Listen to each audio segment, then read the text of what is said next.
Hello, everyone, and welcome to today's webinar presented by the Servant Leadership Institute in Carlsbad, California. I'm Carol Malinski, Director of Content and Curriculum, and I'll be hosting today's conversation. Our founder and CEO, Art Barter, is with us today to discuss training servant leadership. Great to have you here, Art. Great to be here. Hello, everyone. Thanks for spending your time with us today. We're excited to have you with us. SLI is a leadership development organization that's dedicated to teaching the implementation of servant leadership. We believe that servant leadership is to inspire and equip the people we influence. Servant leadership takes that traditional power model of leadership and turns it upside down. In order to fully benefit from today's discussion, we will include an opportunity for you to ask questions toward the end of our time today. And here's how you can submit your questions. As you see on the right-hand side of your screen, there's an area to type in questions. Please feel free to ask questions at any time during the webinar. We'll get to as many questions as possible during the Q&A segment at the end of the session. Our subject today is training servant leadership, and we want to get into some of the questions surrounding how and why we train servant leadership. Let's discuss that a bit for our attendees this morning. Art, to get us started, can servant leadership be trained, or is it a situation where you're either a born servant leader or you aren't? No, it absolutely can be trained. And I love what Stephen M. Covey teaches about trust. It's a learned behavior. And I believe that serving is a learned behavior as well. And, Robert Greenleaf wrote in the 70s that it starts with a natural feeling to serve. Mm-hmm. And back in that times when we didn't have all the electronic devices we have and the information flowing around, I think that was probably an accurate statement. Today, there's so much information flow in front of us that I think our serving gets buried with everything we got going in our schedules. We're so busy today. Mm-hmm. And people want to ask the question, are you born a leader or can you become a leader? And we believe everyone can become a leader. Everyone's a leader. Everyone influences someone. And so, yes, absolutely. Servant leadership can be taught and can be learned. And it really is about, can you change your behaviors as a leader? And yeah, absolutely you can. You can transform. And so, yeah, you can train servant leadership. Absolutely. Yeah. So Art, you have firsthand experience with actually implementing servant leadership in your companies. How and why did you develop SLI's foundational training program, which is what you used at your radio company?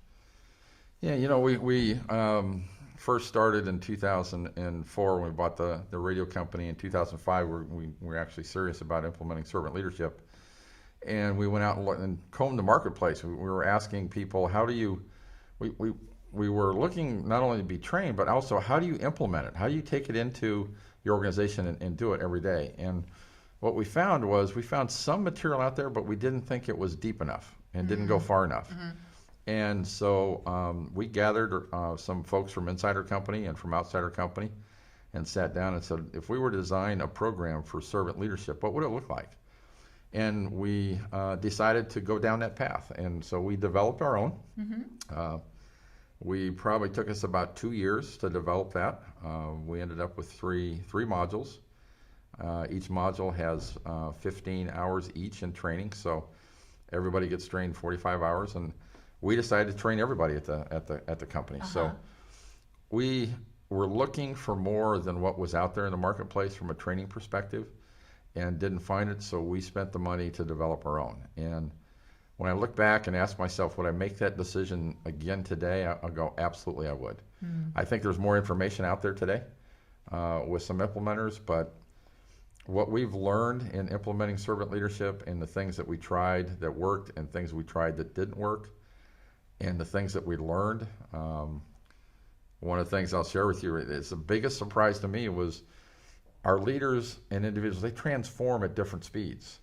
And as a leader, I had to get results or the company failed. Right. I had to help people transform, and they transform at different levels and different speeds. And that was a very, very interesting challenge for me as CEO to help people do that and still get results. Yeah. So. You must have spent quite some time really mulling over that, huh? It was, That realization. I probably didn't know as much as I should have known back there. Yeah. And I was dedicated to servant leadership that I was going to go down that path. I've been burned too many times in the corporate world Right. under power, and I didn't want to go back there. And so we forged ahead and came out with something pretty special. Yeah. So we're going to spend a little time this morning talking about actually some of the detail of that program. And I think everybody can really benefit from what you're going to be talking about today. So to get us started, Art, can you describe the journey or the flow that we take in our servant leadership training that SLI offers? Where do we start? You know, we start with ourselves first. We have to lead from within. We have to lead ourselves, and part of that is determining where we are as a leader. And you know, sometimes, well, I should say most of the times when we're asked to really evaluate ourselves and determine where we are in a certain goal, it's really kind of difficult to understand that and be open with yourself. But we start with yourself. We talk about, do you trust each other? Do you trust yourself first? Because trust within you, you have to trust yourself before you can trust other people. Yeah. So we start from within and work with leaders to help understand who they are, what their values are, how they look at things, who they want to be. And I think for us, the training, we knew we were going to ask people to transform who they were, possibly, and some of their beliefs. So we told people up front, you know, if we touch on a subject that's touchy for you and you're not comfortable in that group environment, please feel free not to participate or step out of the room. That's okay, because we don't want to make you uncomfortable. Yeah.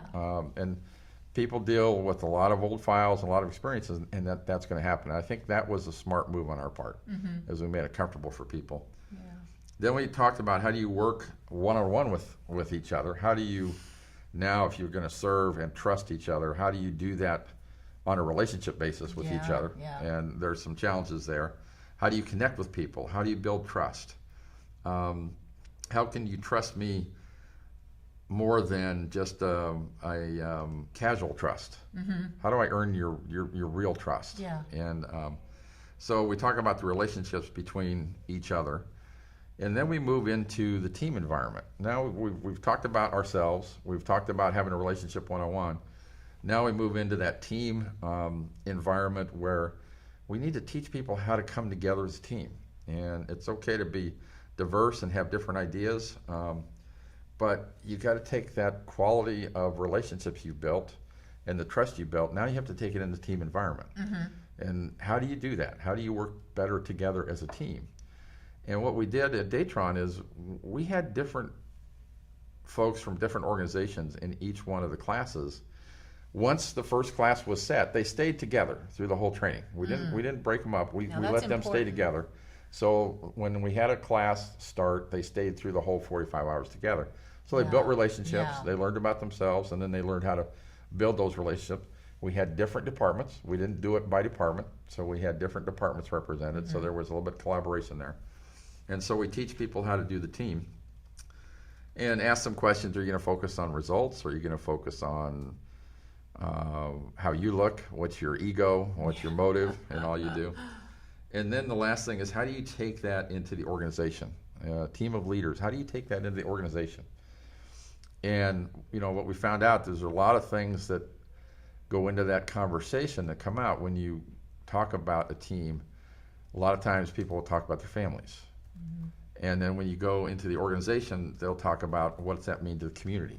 Right. And so now you're talking about how you impact your life both inside the company and outside the company, and how do you take it to the organization and to your community as a servant leader. And so those are the areas that we focus on. It's a circle that goes around. And I will tell you, you go through the circle once, and you come back in a year or two, and you go start through the circle again, and guess what? You're smarter. You know more about yourself and about relationships, and you just keep improving through that cycle. So that's the major areas that we go through in our training, and we found it to be pretty pretty interesting and pretty successful with our folks. So really, in reflecting on this, Art, this is more than just I go to a class and I learn ABC, how to do something. This is going to training that really affects the whole person, I guess, is what's hitting me, is that it really does change you as an individual, and then, move through all of your relationships, both at work and at home. It is for leaders. If you're unhappy with yourself, you're going to be unhappy with others. Yeah. And it does. And I think listening back to the experiences people had was they were able to sit down and get to know people in the organization. Mm-hmm. They were able to share their stories of their culture, where they came from, what was important to them in their cultures. I think they learned how to communicate with the different cultures and understand that different cultures have different meanings of words. But the stories that they shared, that's what people remember when people sat and told, I was born in Indonesia, and I went to school. My family moved around. I ended up in the United States. I ended up going to school, ended up going to college. Everybody has a story of where they came from and what they did. Mm-hmm. And sharing those stories is probably the most powerful thing of the training that we do. Is that builds bonds and that builds trust when people can share their stories. Which spills over into their day-to-day work activity with one another. It does. And you've got to keep an open mind, and you've got to keep it simple. You can't make it so difficult that it doesn't apply to everyone. Mm-hmm. And so it's an interesting challenge, but it can be done. And what's fun from my position is I get to see people grow. I get to see people get better. I get to see teams get better. And they're happier. Folks are happier in that environment. And when they're happy at work, guess what? I think they're going to be happy at home. Yeah. And that really, really thrills me. Yep. So what are some keys to successful integration of servant leadership? You've got to keep it simple. You've got to be able to meet people where they are. You can't be jumping all over the map. We didn't sit down and say, we're going to train you in 45 hours over 2 months. Yeah. Because we felt people needed time in between the sessions to talk to each other, share what they were learning, learn some more, think about who they are. And so we intentionally put time in between the sessions. And when you take it a little bit at a time, people love that little bit of time because everybody can move forward together. Mm-hmm. If you ask them to take a big giant leap, you're going to have some people like they have to leave. Some might get the full leap. Others will take a smaller leap. But if you get the group moving together in a small, teaspoon or small step approach, I think that's the thing that was great. And small groups was, we encourage people to meet outside the training as groups and continue those relationships. So, and I mentioned this before, and this is real important. When people are looking at themselves and looking about who they are and where they want to go, they're going to have experiences in life that are going to may be difficult for them to even think about. Be sensitive about that. Let them step out. Don't force them to go through that. Because if you force them to go through that, they're not going to make that transformation. And so that's why we say meet people where they are and make it comfortable for them, and realize that maybe people aren't going to be able to go through some of the exercises because that's just not who they are. Yeah. And we all know people go, I'm not going to share anything about myself. I'm not talking to anybody about myself. Right. There's no way I'm going to write anything down in a journal. There's no way. Yeah. And that's okay. And others will embrace it. And then I talked about this with the stories. You've got to provide the platform for people to tell their stories. And that means you got to give time and training. And sometimes our training would take a little bit longer with some groups, and sometimes the training would be a little bit shorter with groups. But get yourself a great facilitator who can read where the group needs to go, understand where the group needs to go. You've got to get through your curriculum, but you also have to give your team time to interact and really transform together. And you really need a great facilitator to do that. Yeah. So let's take a look a little bit at the level 1 of SLI's foundational training. And just comment, we're gonna obviously not gonna go through all of this data, but let's just, if you could describe a little bit for us, Art, the detail of the modules. This is session 1 that we're looking at right now. All right, yeah, serving first, we need to talk about that. And in that area, we talk about connecting with people, we talk about trusting with people. And once you connect and once you trust, now you can act together. You can't act first and then connect and then trust. Connect with people, trust with people, and then act together to serve and lead. And I like the questions that we ask about the influence in your life. Everybody's had people who's influenced them in positive ways and some in negative ways. So who's influenced you to make you who you are today? Who would you like to have influence you? Where would you like to learn some more? What are the behaviors of those people that influenced you? What were their behaviors? How did they act? And what did you learn from what they did for you to make your life better? And that's always interesting to go back and go down history lane. Because, thinking about the positive things in life, that's really what really gets people going and talking. And the influence. But the behaviors is what we're trying to focus there. How do you turn what you're learning in the classroom and your mindset into behaviors? And what does that look like? Caring versus controlling, I love that part of it. We talked about turning the leadership model upside down. How do you get your leaders to understand that we're here to serve everyone else in the organization? And I love what Ken taught me when I first got started my journey. He said, Art, you have to turn the org chart upside down. Or, Art, you don't have anybody to serve. And I went, Ken, you're absolutely right. I mean, that's pretty simple. That's pretty simple, but and then we talk about measure. How do you measure where you're going and how you serve? And it really gets down to a couple of measures: are the people that you serve and influence growing? Right. Are they getting better? And then those that are less fortunate than you, are they better off after coming in contact? And we'll close with that idea a little bit, because that's really the thing I like to focus on is everybody needs to be better off after they've come in contact with you. Yeah. And this is the second session. And note that we do talk, as you mentioned a little bit earlier, Art, we integrate the behaviors into each of these sessions. That's correct. And the behaviors is where it's all about. Because if leaders, we just talk about things and then we don't change our own behavior, our folks around us are going to wait for the next latest and greatest leadership thing we're going to read in a magazine and try and implement in our company.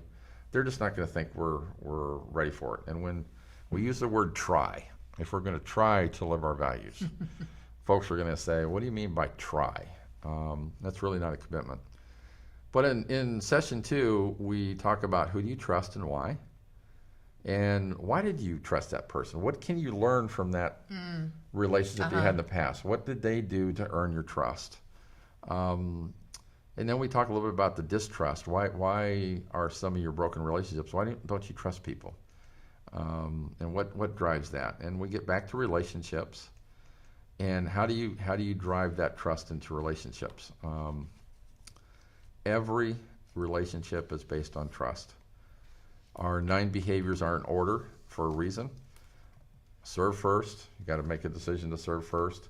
And then you have to build trust. If you don't have trust in your relationship, all the other behaviors are going to fall. You've got to build that trust first. And we talk about the trust equation and some other things and some 4 credibility issues that Covey taught us. And then we go, what are your values? And what's your North Star and where you're headed? And can you live your values in the organization today? And what we found out is when we were able to combine company values with personal values, the purpose of where we're headed together as a team meant a lot more to people because they knew we were in sync. That's important for people. Yep. And then session 3. I love this. Think about your thinking and listen to are my understand. favorites, I think. You've heard that a lot from me, haven't you? And you get into accountability stories. And you talk about, okay, I've learned some things. I want to trust. I want to think about who I am. But now, isn't it important to listen to people and we try and change the conversation from the I to the we. And that's a big difference when an organization starts talking and gets away from the I to the we. Right. Now you're starting to see transformation because now we're all in it together. And that's an actual shift in language, right, Art? I mean, Absolutely. where people actually start using those words. Absolutely. And you'll have some conversations as a team. You go, how do we eliminate the word I in everything we talk about? How can we just talk about we? How can we get away from talking about them? And how do we go to us? And and that conversation goes in both the positive things we do and in the negative things we do, right? Sure. And then we talk about how to restore trust. And that really starts with a heart to restore relationships to where they once were. And that's really the difference in servant leaders is power leaders, they don't care about that. They just, I'm right, you're wrong. Servant leaders go, listen, I really like the relationship we had. How do I get back to that point? What can I do to help us get back there? So empathy is a big, big word. And empathy is one that, you know, I have to be able to feel what other people are feeling. And when I have empathy, people really know that I'm listening to understand them. They really know that that's happening. And empathy is really something leaders need to study a little bit more and understand that we really need to feel what other people are feeling. And we teach you how to listen to understand, how to listen, not to debate, but really listen to listen. Yeah. And you've all heard me ask these questions, tell me more or help me understand. As a leader, if you just ask those two questions over and over again until you truly understand what's being said, and the person feels like you understand what they said, now you have a platform or a basis to go forward to really work together in a very, very great, a very good relationship. And so it creates a platform for you to go forward with that individual and do some very special things. And if you don't have that, it makes it very difficult to work together as a team. Yeah, right. Yeah. 4, recognize positive transformation. We have to recognize successes. And you know, the servant leadership qualities, you can see a little bit of them there. The power stories. Everybody has a power story. We haven't run across anybody who hasn't had a power story in their life. Some have servant leader stories in their lives, and they share them and they help people go. But what's your story? And we talk about what's the key scene in your story and what's the key themes in your story. And we help people to go look back at the stories and go, okay, yeah, this is the key. That's the same key through all my stories. Right. This was the theme. How do I learn that and take that on and move forward with the stories and build together? So you have to look at the past. You've got to look at your values, and you look at those to help you get into the future. And you know, action plan, you can see it there every day. Seek to serve first. And then inspire and equip. Inspire and equip. Just keep saying that every day. I want to inspire and equip today. Inspire and equip. Start with a teenager. If you have teenagers out there, this is going to be one of the toughest things you're going to do. It is. How do you inspire and equip a teenager? And if you can get that done, you can inspire and equip anyone. And that's true. You know, as parents, we love our kids. I love my kids. But there was a time, and I went through this stage with my father. He, I don't know, 16, 17, 18 years old. He didn't know anything. You know, and when I turned 20, he became a very wise man. I don't know how he got there, but he was. So you were lucky you were 20. Yeah. And then what's the positive difference you leave on people? Right. And when you want to expand that, what's the positive difference on the planet or your community, your family, other people you come in contact with, the customers you deal with, the vendors you deal with? That's all part of it. And guess what? When people are having fun together, guess what? The results of the company follow right behind it. Everybody and so you does increase better. Profitability. Yeah. Yep. Mm-hmm. That's great. So this is just a short breakdown of level 1. We want you to know that there's also a level 2 and 3 to this training program. And the servant leadership behaviors are really focused on in level 1 and 2. Level 3 is focused more on the daily practices of servant leaders. So actual organizational development type skills that are taught, but always from a servant leader's lens. So now, Art, let's move on And can you give us some tips for evaluating servant leadership training from the employer perspective? What should they look for in a program? Well, first you've got to ask yourself this. Do you just want to learn about servant leadership, or do you want to bring it into your organization and really implement it? Uh-huh. And if you just want to learn about it and you just want to train people about it, and you want to sit back and keep your fingers crossed, that's what you have to really understand what your organization needs today. Uh-huh. And then go find that organization that will meet you where you are.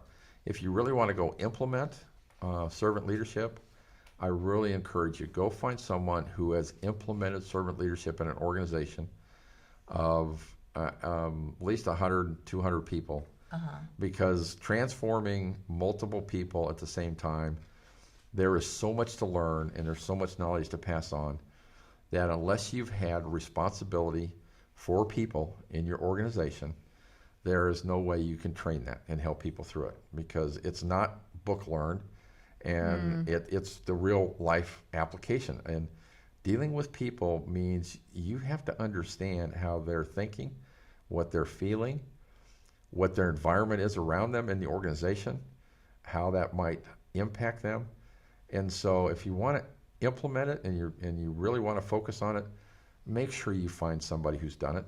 And one of my big questions, because we do it and it's easy for me to tell people, ask this, is okay, do you use servant leadership in your own organization? And if the question comes back and go, well, we just teach it, go, you got to really look at what you're looking for. And so be careful. We were with a potential client a couple weeks ago, and the client got pretty direct. He says, we've asked a lot of people about servant leadership. And he says, do they just go out there and search it, the words, and come back and say they can do it? He says, because we don't see servant leadership very often in websites and talked about things about, in groups like yourselves. But when they're asked about it, they all come back after an hour or two and say, hey, we can do it. Mm-hmm. And he says, how do I weed through all that? How do I really do that? And I said, if you've implemented in your own company, that really says something about what you're doing. Yeah. Mm-hmm. Yeah. Okay, now we're going to talk a little bit about how to measure the success of your program once you do bring servant leadership training into your organization. And there's lots of things we can learn here. Yeah, it's we get asked all the time, what measure do you recommend we implement to measure the success of servant leadership? And here's some scary stats that we learned through our implementation process and studying the effects of our training program. Is it will take you 5 years to see a dramatic result in any leadership training that you do. And if you go into a company to change the culture, that culture will take you up to 7 years to change. Mm-hmm. It's not easy to change a culture. So this is not an overnight exercise. Mm-hmm. But we encourage people, don't pick a new measure. What are you measuring today that's important to the organization? Right. Pick one of those measures and say, I want to set a goal of improving this by 10% or 15% over the next year. Take something you're already measuring, because that will mean more to your organization than anything else. If you try to bring in a new measure and then you try to define it and it comes in from the outside, you're not going to get a lot of buy-in. So take something you're already measuring and do that. Define what that measure is and how you want to measure it, and what you're going to look for and what your goal is. And most of the organizations we work with, guess what we start with? We start with trust. The T word. Yeah. The T word. We start with trust, and we train people how to trust. And one organization we work with, the group said, all right, how are we going to get the senior team to buy into us wanting to work on trust? And when we looked at their mission statement, guess what was in their mission statement? They wanted to be the most trusted organization. I said, guys, trust is already in your mission statement. Why are you asking the question if they're going to buy into it or not? Yeah. And if they come back and say, we don't want to work on trust, then they need to change their mission statement, because they're not living that. So a lot of times it's already there. We just have the courage to go do it. So pick a measure you're already measuring. Make sure people understand what you're really looking for and what kind of improvements you want. And then measure that once a quarter or every 6 months. A lot of companies focus on engagement right now, and they have a lot of measure on engagements. Pick one of those and see what kind of improvement you can get with implementing servant leadership. Yeah. And with regard to trust, Art, how do you measure trust? We learned from Stephen and Mark Covey, we do a trust index. We ask everyone twice a year, do you trust your boss? And the second question is, do you trust your leaders, your management team? And the answer is simple. It's either yes or no. There's no in between. I trust some, I don't. If you don't trust one, you don't trust them all. And so we measure a trust index, and we started in the, I think we were around 50 to 55, about half. Our leadership group had the lowest trust index, so we worked on trust in our leadership team first. I couldn't ask them to go out and teach trust unless they trusted each other, so we worked on that first. And today, I think the last one, we're up in the low 80s, 80 to 83. I think we're in 82, 83 range. And we still got a ways to go, but we've come a long way. We've come a long way from where we were. Right. Yeah. So. And I just want to make this point. Art said we have a long way to go, and it's at 80 right now. The goal for him is 100%. And everybody knows the goal is 100%. That's right. So the bar is set very high. Most organizations don't look at it in those terms. Yep. But in your companies, we do. So that's an important point, I think. Survey the program. You have all kinds of survey tools today. We go into organizations and we do a Survey Monkey. And what we do is when we get done training the first day is we take a survey on their values. So how do you rate yourself with your own company values? And then on the 9 behaviors that we just started talking about and teaching about, where do you see yourself in those? And we do it electronically so we can get the results back to them right then and there. Right. And we talk about them. And that gives them a starting point to go, here's where I'm going to start from.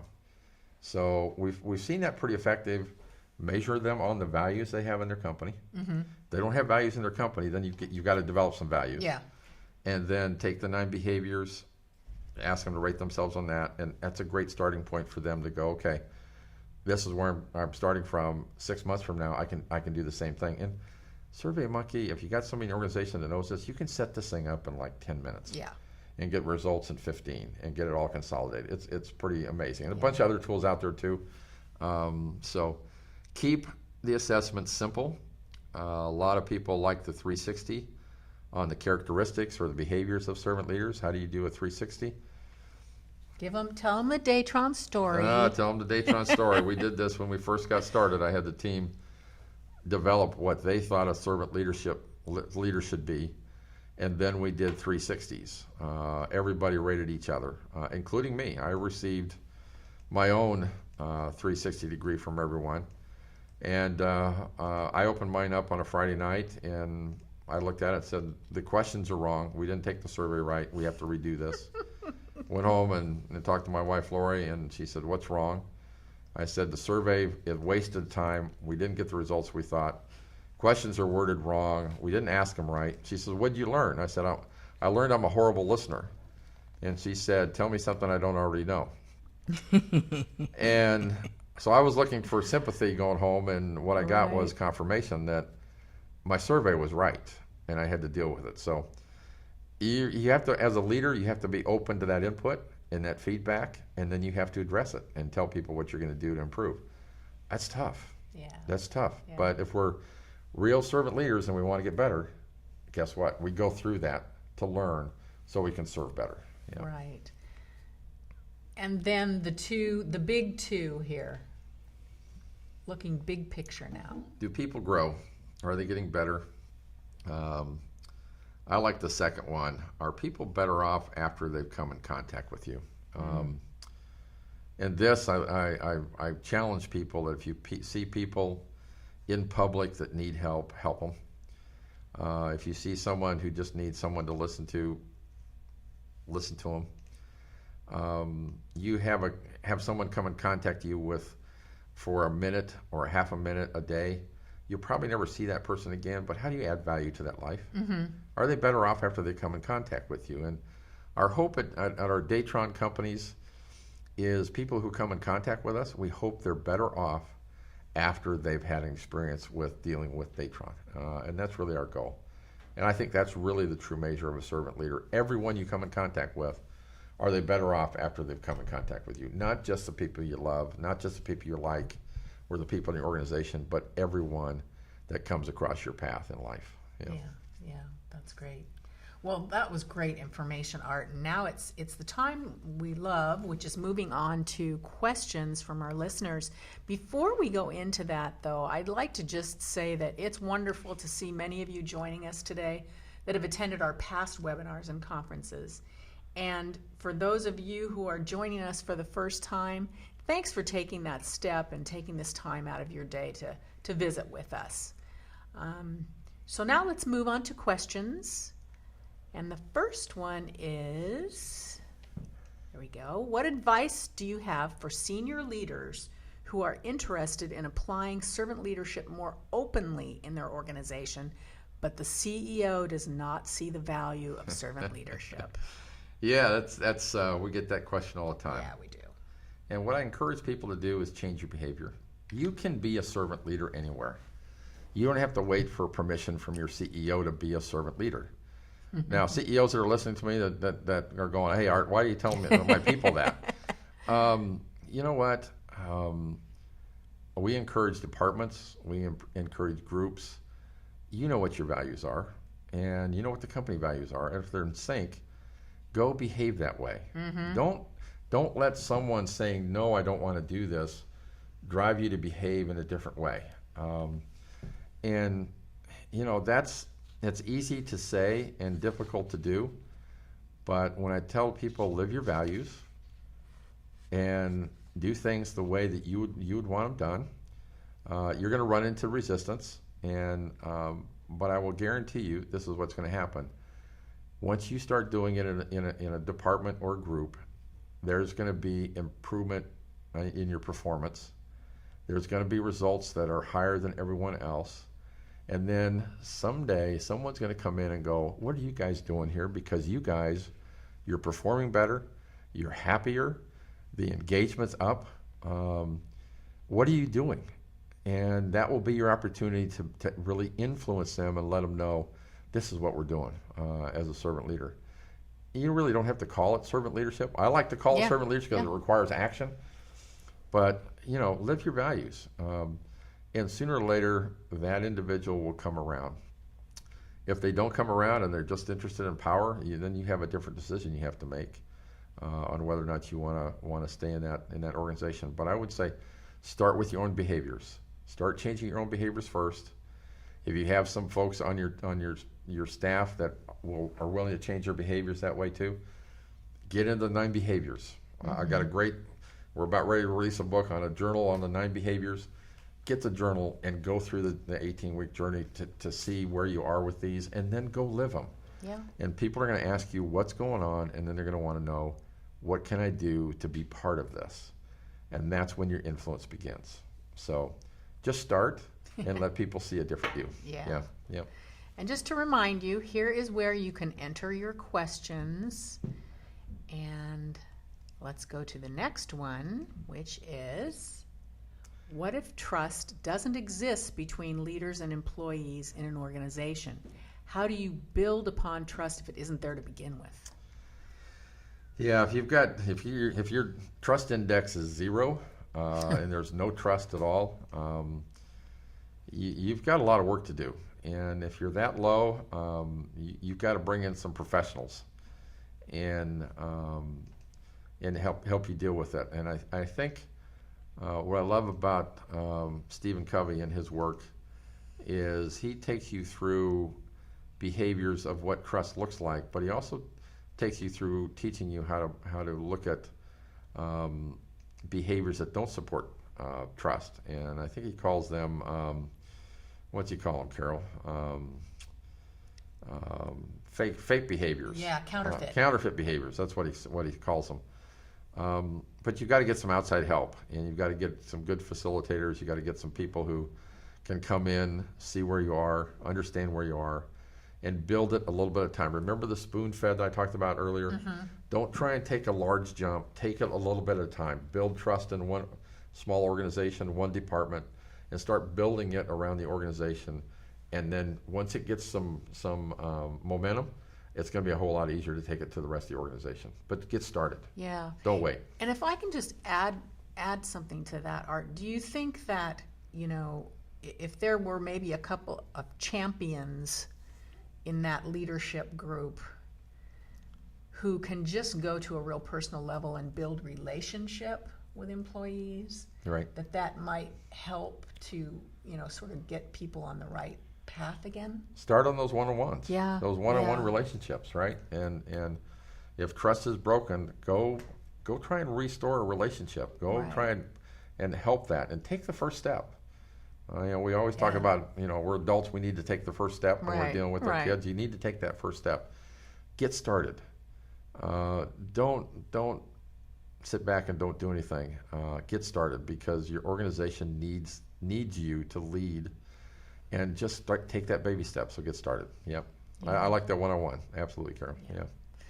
Okay, great. This is they're all interesting questions for sure. This one is, I have a school full of teenagers I am seeking to influence. Is there some example of servant leadership implemented in schools, both among staff and students? Well, yeah, we have several clients that we're working with right now. Vista Unified School District here in Vista. They believe in servant leadership, and Devin, their superintendent, has brought it. We spend time with different levels of people in our organization, teaching them about trust and servant leadership. But we also have a program that we're working with the city of Carlsbad called the Carlsbad Student Leadership Academy, and we're really trying to teach them to look at themselves. How do you look at yourself? And really, if we help young adults find their why first, then they'll find their way. Mm-hmm. Help them find their why and what they want to do in life, and the purpose they want to have. And once you start that, it will be great. But we're teaching them to find their why. We're teaching them about servant leadership. We're teaching them about serve, and then we're asking them to go work on projects within the community and bring ideas back to the community on how to improve things. And we're in our second class. First class graduated in January. Second class has started. We'll have a third one coming up. They're all teenagers at high school age, most sophomore, junior, or seniors. And I will tell you, the ideas that came out of the group were amazing. One of the items that one of the young individuals gave me during graduation was, he loved it so much because he was listened to and he was part of the solution, not identified as part of the problem. Mm. So meet them where they are. When you have teenagers and young adults, meet them where they are, help them find their why, and they'll find their way. And you know what? When they're ready to open up and listen, make them part of the process. Make them part of the process, and it will make an amazing difference. Amazing difference. Great question. Yeah. Okay, our next one is, what interview questions can you recommend to make sure you're hiring servant leaders? This is a great question. We have 5 or 6 questions we ask, or that I ask when I talk to potential leaders. I ask them to tell me about what type of leader they are, what leadership means to them. I start with that. Tell me what leadership means to you. Tell me what kind of leader you are. I ask them to describe for me the people that work for them today. How would they describe them as a leader? What would they say about you as a leader? And then I ask them, I said, what would they tell you to improve as a leader? Where do you need to improve as a leader? Mm-hmm. And most of the times you ask just a handful of questions, you're going to generate conversations that will generate some other questions that you will have. But if you ask them about what do they believe leadership is, what type of leader you think you are, what type of leader do your people say you are, and if you had areas that you need to improve and you were going to listen to your people, what would they say that you needed to improve in? And then I asked, have you ever heard of servant leadership? And if they have, we start a discussion. And if they haven't, they normally ask me, well, what does servant leadership mean to you? And now it's turned into a mentoring session for me to help teach someone about servant leadership. Yeah. And those conversations for me, I'll do that over the phone. They'll last anywhere from 20 minutes to 45 minutes. Some conversations only last 5 minutes because after 2 questions, I already know that person's not going to be a servant leader. And I'm not willing to risk my organization by bringing someone in who's all about themselves, because they won't be happy, number one, and I know we won't be happy. But above all, they won't be happy here. And I have a responsibility to make sure they'll be happy making a decision to come to work for Datron. And so those are the questions I ask, and you can kind of take variants off of that, depending on the environment they're in. Some people work in union environments. That's a different set of questions. So be sensitive to that. But those are the main things I do. If they pass those questions, and I believe that they can be a servant leader, then we will invest time to bring them in for the interview. So I do it on the phone first, ask the questions. Sometimes I'll have 3 or 4 people go through phone interviews. We'll get together, compare notes, and we'll go, okay, we want to invest time to bring that person in for an interview. And most of the time we'll bring them in for half a day, first time through, and then we'll compare notes and we'll bring them back again for half a day. I always love leaders. I always love to give them opportunity to talk to the people they're going to be leading. Because I don't like surprises. I don't want them to be surprised. So we've been told that we are very, very lengthy in our interview process when we interview leaders. If you make a mistake here, it will cost you big time. So please take your time. But great question on that. And if we can help you with any questions there, please let us know. We can give you the evaluation form that we use to help evaluate people after those conversations. Right. Now, the next question is, what has been your most significant change after practicing servant leadership? Wow. Well, you heard a little bit about it. Listening, I was rated the lowest in listening when we first did our 360. That's probably been the biggest change in who I am. I've learned to listen and really listen to understand, but I've learned to listen with empathy. And if I can feel what other people are feeling and understand why they're upset or maybe why they're not performing well, it really has helped me. And it's that's one of them. I've improved in a whole lot of areas. I still have areas I need to improve in. But I think my transformation from a power leader to a servant leader is that it's not about me. It's not about me. It's about other people. And it doesn't matter about climbing the corporate ladder. I always wanted to climb the corporate ladder. And I got to a point and I never got above it. And when I decided to become a servant leader, guess what? When I started investing in other people, all of a sudden I was able to take on more. I was more responsible, was given more responsibility. And so those are the areas, biggest transformation for me. I will tell you today, I spend more time thinking about my thinking and reflecting than any time in my career as a leader. I spend more time doing that because that's really where you have that conversation with yourself to really go, what do I need to improve and how can I get better? Or what am I doing to generate that response that wasn't the response I was expecting, right? Right. Yeah, that's critical. Great question. Well, thank you to our audience for those questions. They really were great.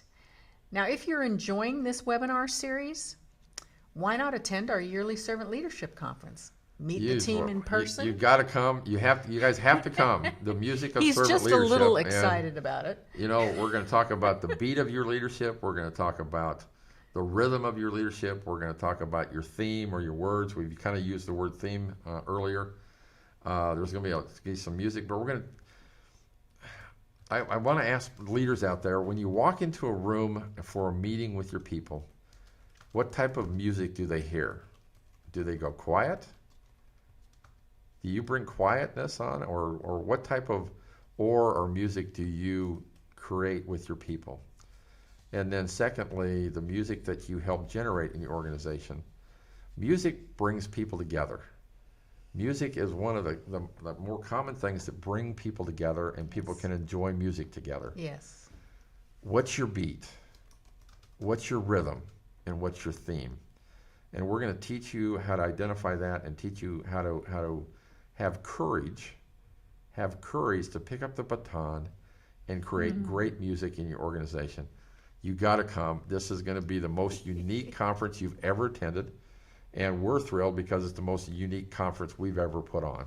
Yeah, that's so for you got to sure. come. Don't That's miss for this. sure. Come on, you got to come. Sign up now. And it's Yep. great to see that some of you with us today have already registered. Yes, but thank if you. you have not registered yet, go to www.servantleadershipinstitute.com and you'll find the link to our registration website. And now here's some ways that you can get involved with us and contribute to what we're doing here. We'd love for you to join us on social media. We're going to, of course, continue our webinar program and also our podcast program. So, Art, any thoughts you would like to leave us with today? Get started. Yeah. Get started. I had a couple of questions about how do we get things started. Just get started. Change your behaviors. I'd love to help you with that. I've got the Servant Leadership Behavior Journal coming out. It will be available here in a couple of weeks. That will help you go through and really help you learn about the behaviors. But get started. Don't wait. Your organizations need it. You need it. The people around you need it. And get started. And in training, really meet people where they are and figure out what you need in your training program. Don't just go to a model of training that says this is how you have to do training. Some clients, they want us to train. Some clients want to do train the trainer. Some people want us to come in. Everybody's different. Meet people where they are and bring in something that will be best for your organization. Right. Not what's best for the industry out there that does the training. Right. Okay? Great. So meet people where they are. Yeah. So as we sign off, we always like to challenge you with a question. A servant leader has a responsibility to equip the people they influence. So what are you doing in big and small ways to provide people with the training they need to be successful? Thanks again, and we hope you'll join us for our next webinar. And don't forget, a recording of this webinar will be posted on our website by tomorrow afternoon. Have a great rest of your day.